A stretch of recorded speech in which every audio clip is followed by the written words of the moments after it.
అఖిల భారత గోసేవా ఫౌండేషన్ ఆధ్వర్యంలో పరమ పూజ గో ఋషి శ్రీ దత్త శరదానంద స్వామీజీ ఆశీర్వాదంతో కాశ్మీర్ నుండి కన్యాకుమారి వరకు 14 రాష్ట్రాలు 4900 కిలోమీటర్లు 180 రోజులు ఈ పాదయాత్ర చేస్తున్నామని, ఈ యాత్ర 27 సెప్టెంబర్ 2024 నుండి 27 మార్చి 2025 వరకు కొనసాగుతుందని బాలకృష్ణ గురుస్వామి తెలిపారు. దీని ముఖ్య ఉద్దేశం దేశవాళీ గోవులను ఎడ్లను కాపాడాలని, గో ఉత్పత్తులను వాడి గో ఆధారిత వ్యవసాయం చేసి ఈ మట్టిని మనం నివసిస్తున్న భూమిని ఈ పర్యావరణాన్ని కాపాడి సమాజంలో ప్రతి ఒక్కరూ ఆరోగ్యకరంగా జీవించే విధంగా వైజ్ఞానిక పరంగా గో సంతతి వల్ల కలిగే ప్రయోజనాలు ఊరూరా చాటు చెబుతూ గోవును జాతీయ ప్రాణిగా ప్రకటించాలని అన్ని జాతులు, అన్ని కులాలు, అన్ని మతాలు, అన్ని పార్టీల రాజకీయ నాయకులకు విజ్ఞప్తి చేస్తూ దేశ ప్రజలందరూ బాగుండాలని ఈ మహాయజ్ఞాన్ని చేపడుతున్నట్లు తెలియజేశారు.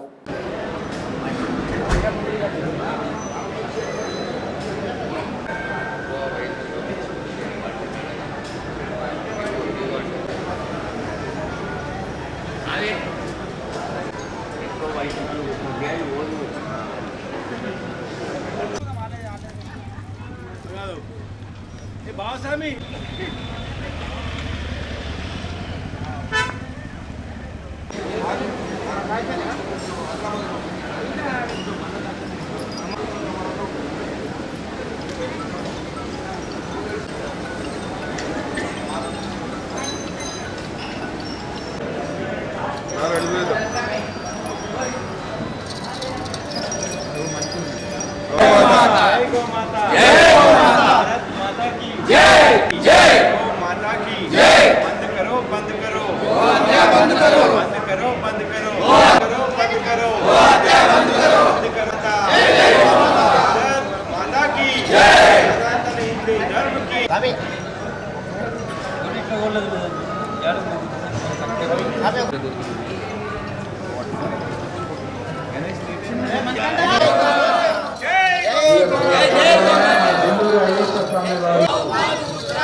జై గోమాత.